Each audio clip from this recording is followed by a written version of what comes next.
कृष्ण लेता है ब्रज से विदाई की मैया मोहे याद ना करे।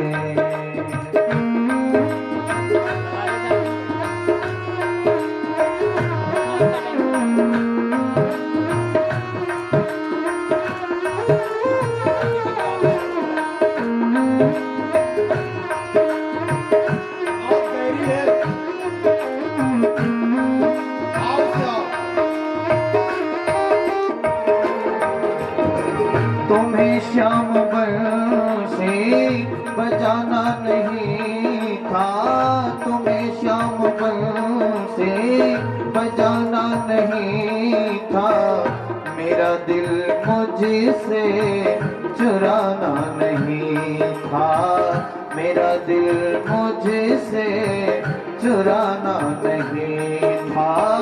तुम्हें श्याम बंसी बजाना नहीं था, मेरा दिल मुझसे चुराना नहीं था, मेरा दिल मुझसे चुराना नहीं था। सखियाँ रो रो के सखियाँ रो रो के देती विदाई की मैया मोहे याद ना करे। सखियाँ रो रो के देती विदाई की मैया मोहे याद ना करे। कृष्ण लेता है ब्रज से विदाई की मैया मोहे याद ना करे। कृष्ण लेता है ब्रज के विदाई की मैया मोहे याद ना करे।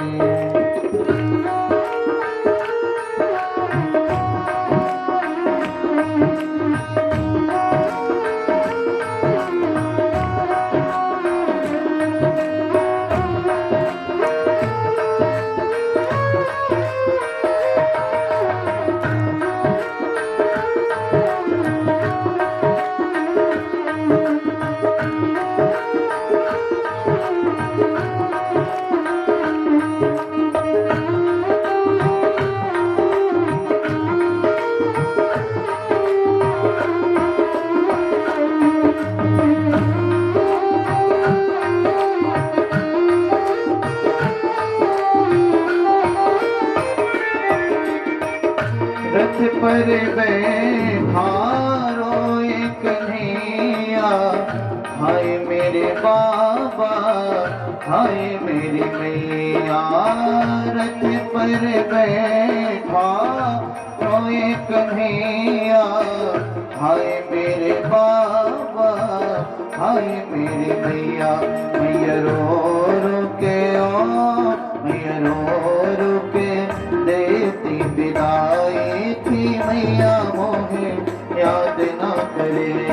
कृष्ण लेता है ब्रज से विदाई की मैया मोहे याद ना करे।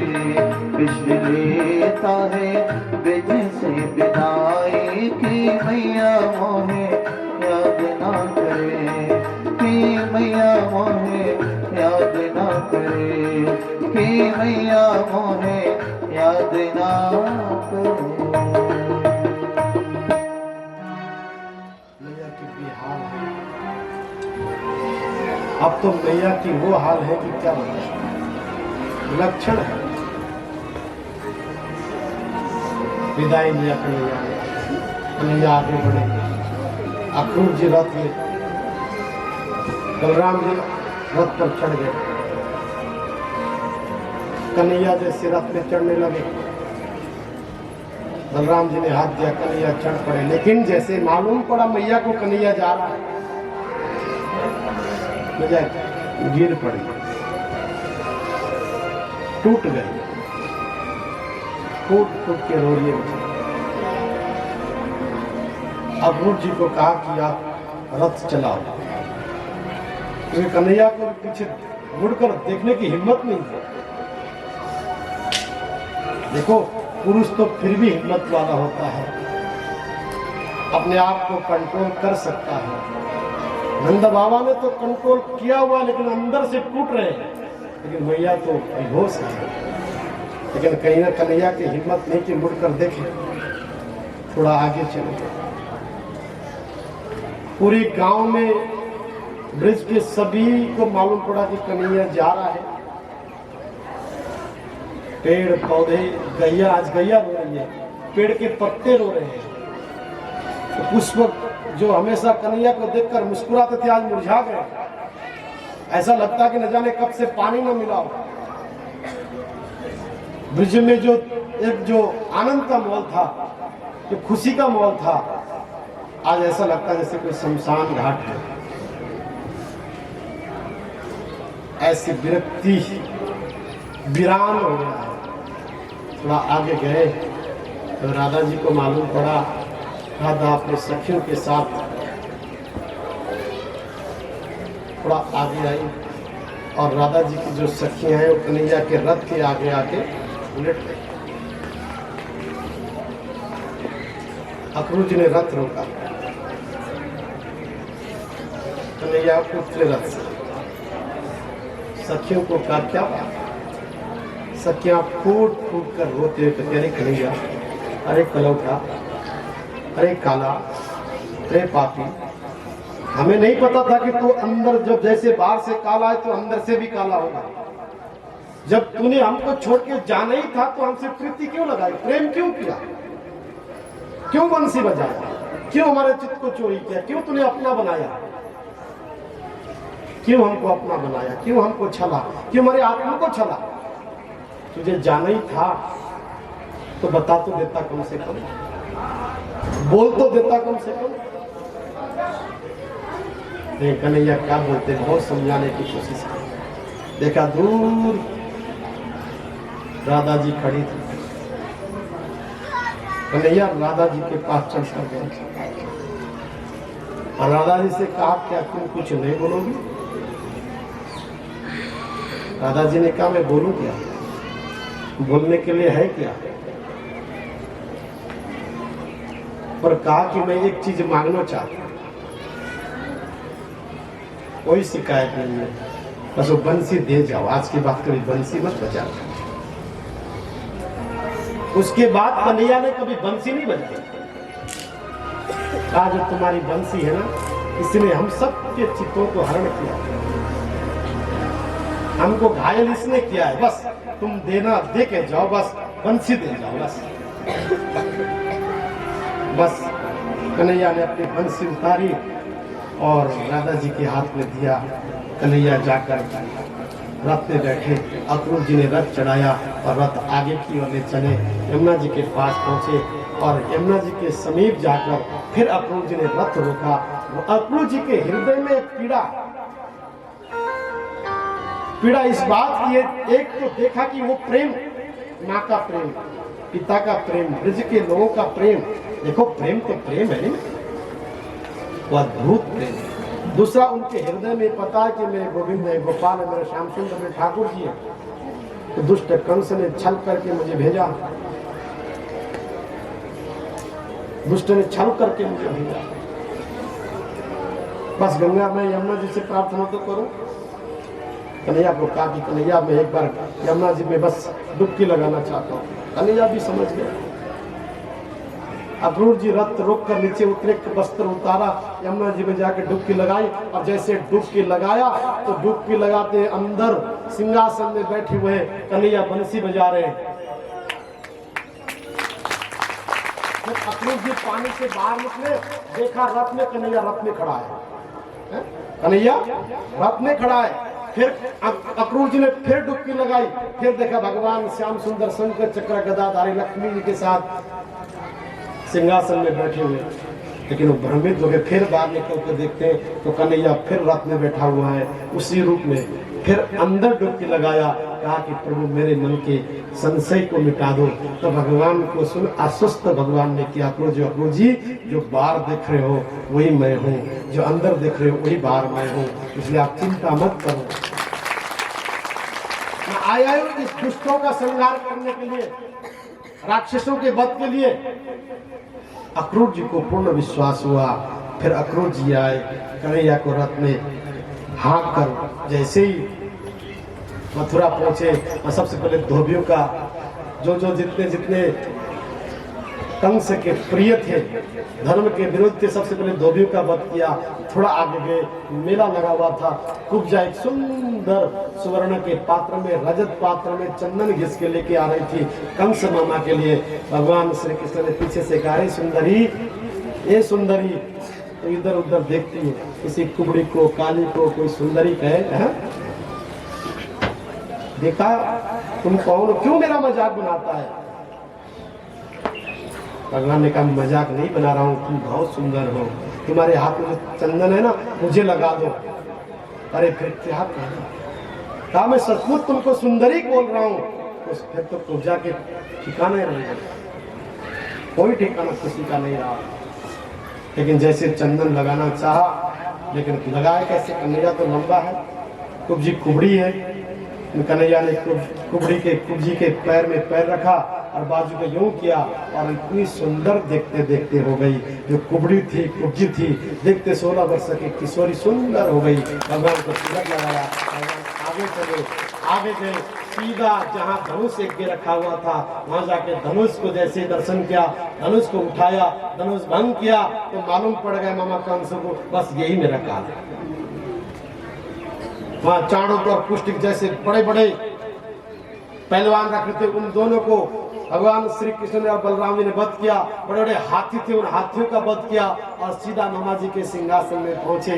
क्यों मामा जी, जिसकी प्रतीक्षा कर रहे थे ना, हम आगे देखे। अब कंस भयभीत, कंस भी कहने लगा, हाँ भांजे, मैं प्रतीक्षा ही कर रहा था। अब जिधर देखता उधर कृष्ण दिखाई दे। देखो, जब काल जिसके पास आ जाए और काल सामने हो, बस कंस तो पागल हो गया। तलवार निकाल के कन्हैया को देखता है, खंबे में, तो खंबे में प्रहार करता है, इधर प्रहार करता है, उधर प्रहार करता है, उधर प्रहार करता है। कन्हैया ने ये जाप पकड़ा और एक पटका, एक लगा। भक्त वत्सल भगवान की जय। दुष्ट कंस का भगवान ने वध किया। संकट ध्वनि हुई, नगाड़े बजे, पुष्पों की वृष्टा हुई और सीधा भगवान जेल में गए। सबसे पहले माता पिता को प्रणाम किया। माता पिता ने कहा, बेटा पहले नाना को प्रणाम करो। नाना के पास गए, जहाँ सुरसेन जी महाराज बंदित बने हुए थे, उनको मुक्त किया और उनको मुक्त करके माता पिता को लेके आए। और नाना जी ने कहा कि कन्हैया, तुमने विजय पाया, आज यहाँ के राजा तुम बनोगे। लेकिन कन्हैया ने कहा कि ये मेरा अधिकार नहीं है नाना जी, राजा तो आप ही बनेंगे। पुनः सिंहासन में नाना जी को बैठाया, तिलक किया, राज्याभिषेक किया। ये है पूरे ब्रज में क्या, पूरा मथुरा में जय जयकार होने लगा और भगवान को काफी देर तक ब्रज में रहे। और भगवान आज स्वयं पिताजी ने कहा कि कन्हैया तुमको गुरुकुल जाना चाहिए। भगवान सीधा उज्जैन में संदीपनी के आश्रम में गए। बहुत दिनों तक वहाँ अध्ययन किया। वहाँ एक मित्र बना जिसका नाम सुदामा। बहुत सारे बच्चे थे, लेकिन एक बच्चे के साथ प्रीति हुई, प्रेम हुआ। और उसके बाद गुरु दक्षिणा में गुरु माता ने कहा कि मेरे पुत्र यमुना जी में स्नान करने चले गए थे, नदी में डूब गया वहां से। लेकिन गुरु दक्षिणा में मांगा, वो स्वयं गए, वहां से गुरुपुत्र को लेके आए, गुरु माता को अर्पण किया। फिर भगवान वहां से मथुरा आए। मथुरा में कई बार जरासंध से युद्ध हुआ, लेकिन भगवान ने सोचा कि ये दुष्ट लोग यहाँ बार बार परेशान करेंगे। भगवान ने दिव्य विश्वकर्मा जी को बुलाया और कुबेर को बुलाया, कहा जाओ समुद्र के बीच में जाके द्वारिका में धाम बना लो। और भगवान ने वहाँ द्वारिका धाम बनाया और द्वारिका में रहने लगे। भगवान द्वारिकाधीश हो गए। बोले द्वारिकाधीश भगवान की जय। कई समय तक भगवान ने वहाँ द्वारिका धाम में रहे। और इतने में कुंडलपुर नाम का एक राज्य है, वहाँ उनकी कुंडलपुर की जो राजा है, उनकी बेटी का नाम है रुक्मणी और बड़े वाले बेटे का नाम है रुक्मण। रुक्मण की बड़ी प्रेम था शिशुपाल के साथ। देखो, व्यक्ति जैसा है उसकी दोस्ती भी उसी के साथ है। डॉक्टर है तो डॉक्टर के साथ मित्रता होगी, ड्राइवर है तो ड्राइवर के साथ मित्रता होगी, इंजीनियर है तो इंजीनियर के साथ मित्रता होगी, व्यापारी है तो व्यापारी के साथ, साधु है तो साधु के साथ मित्रता होगी। अपने लेवल के साथ ही मित्रता होती है। जैसा जिसका भाव है, जैसा जिसके विचार है, जिसके जैसे कर्म है, जिसके जैसे गुण है। लेकिन शिशुपाल की भगवान से बनती नहीं थी और वो दुष्ट वृत्ति का भगवान भगवान है। वो भी वरदान मिला था, कल की कथा में सुनाएंगे, क्योंकि आज तो अभी ब्याह होना है। और जब मालूम पड़ा इधर रुक्मणी ने शिशुपाल के साथ रुक्मणी का विवाह तय कर दिया, तय किया, तो अब रुक्मणी तो अंदर ही अंदर मन ही मन भगवान को पति मान चुकी है। श्याम सुंदरी मेरी अजय को लक्ष्मी का पति तो नारायण ही होंगे, अंदर से मन में ही उनको पति मान चुके, लेकिन मिले कभी नहीं, दर्शन कभी नहीं। रात में बैठकर चिंतन करते पत्र लिखा, श्रुत्वा गुणा भुवन सुंदर्शन बताते निर्वित्त विरैः कलशस्त्रसारां श्रुत्वा गुणान् भुवन सुंदर्शन बताते निर्विश्यकर्ण विवरैः हरितोऽङ्गतापां रूपां दृशां दृश्यताम् अखिलातलावां तय्यच्युता विशद चेत्रमपत्रपं मे। 7 पत्रों में प्रेम पत्र लिखा। कितने?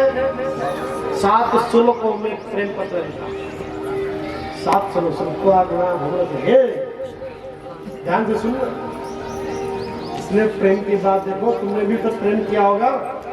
मास्टर जी प्रेम किया था कि नहीं? पत्र लिखा था कि ऐसे नहीं आए थे? अच्छा, किसने किसने प्रेम किया बताओ। तो देखो पीछे एक भाई है खड़ा है, प्रेम किया। प्रेम करना कोई बुरी बात थोड़ी है। प्रेम पवित्र होना चाहिए, ध्यान रखना। प्रेम में कोई वासना नहीं होना चाहिए, प्रेम में कोई काम नहीं होना चाहिए, प्रेम में कोई छल नहीं होना चाहिए। प्रेम माँ से करो, प्रेम प्रभु से करो, प्रेम बहन से करो, प्रेम भाई से करो, प्रेम मित्र से करो। प्रेम तो प्रेम है। प्रेम अपने सद्गुरु से करो, प्रेम तो प्रेम पत्नी से करो। क्या बात, जीवन संगी नहीं है, अर्धांगिनी है, धर्म पत्नी है। अथाह प्रेम करो, पर उस प्रेम में मोह नहीं होना चाहिए। ध्यान रखना, मोह नहीं होना चाहिए। 7 श्लोक में रुक्मिणी जी ने पत्र लिखा। पहले में तो केवल उन्होंने संबोधन किया, दूसरे श्लोक में उन्होंने जताया, तीसरे में प्रेम की बात करी, चौथे में अधिकार जताया, 5 में परिभाषा में समझाया, 6वें में प्रतिज्ञा वाली बात करी और 7वें ऋचा में उन्होंने चेतावनी दी। 7 श्लोकों में पत्र में लिखा, श्रुत्वा गुणा भुवन, हे मैंने सुना है कि तुम बहुत सुंदर हो, छोटे से आयु में बड़े बड़े राक्षसों का वध किया है, बड़ा पराक्रमी हो, बहुत सुंदर हो, बड़े अच्छे भुजाएं आपको देखकर बड़े बड़े राक्षस डर जाते हैं, बड़े बड़े दैत्य पहलवान डर जाते हैं। मैंने सुना कि आप 7 भुवन के मालिक हो, और हे श्याम सुंदर सुना है बहुत प्रेमी हो, और जो तुमको चाहता है, चिंतयन्तम, जो चिंतन करता है, चाहे ऋषि हो, मुनि हो, साधु हो, संत हो कोई, लेकिन तुम उसके हो जाते हो, उसके बस में हो जाते हो, और वह दुष्ट उसका संहार भी करते हो। मैं तुमसे मनी मन बहुत प्रेम करती हूँ और मैंने पति मान लिया है। लास्ट बात सुन लो, अगर तुम मुझे बचाने नहीं आए, लेने नहीं आए, तो मैं आत्महत्या कर लूंगी, अपने प्राण दे दूंगी, पर शिशुपाल से ब्याह नहीं करूंगी। ये पत्र लेकर अपने पंडित जी के हाथ भेज दिया द्वारिका। और द्वारिका जब पहुंचे, पहुंचकर वो पत्र पंडित जी को पूछा, कन्हैया से द्वारिकाधीश से, अब क्यों कन्हैया नहीं रहे, अब तो द्वारिकाधीश हो गए। बोलिए द्वारिकाधीश भगवान की जय। पंडित जी ने कहा द्वारिकाधीश से मिलना है। ले जाके द्वारिकाधीश से मित्र को मिला दिया, बड़े सम्मान के साथ सम्मान किया, पत्र लिया, पंडित जी को विदा कर दी। और कन्हैया ने जैसे पत्र पढ़ा, पहले तो कन्हैया हंस पड़े, फिर थोड़ा गंभीर हो जाए, थोड़ा क्रोध आया, क्योंकि बात ही ऐसी थी, ऐसी बात थी। फिर जब लास्ट में कहा, अभी तुम क्षत्रिय हो, राजा हो, दम है, तो आकर मेरी हरण करो। और राजा तो थे, उनको चुनौती कोई दे, किसी योद्धा को कोई चुनौती दे, किसी पराक्रमी को कोई चुनौती दे, कोई प्रेमी को कोई चुनौती दे। तो सारे गुण थे भगवान के पास। जो चेतावनी जब दी, वास्तव चेतावनी बात से भगवान ने कहा अब तो मुझे जाने का। प्रेम की बात भी ठीक थी, संबोधन की बात भी ठीक थी, प्रशंसा की बात भी ठीक थी, लेकिन चेतावनी बात, जहाँ क्षत्रिय वाली बात आ जाएगी कि तुम क्षत्रिय हो, राजा हो, हिम्मत है तो आओ। जब ये बात आ गई, जब ये बात आ गई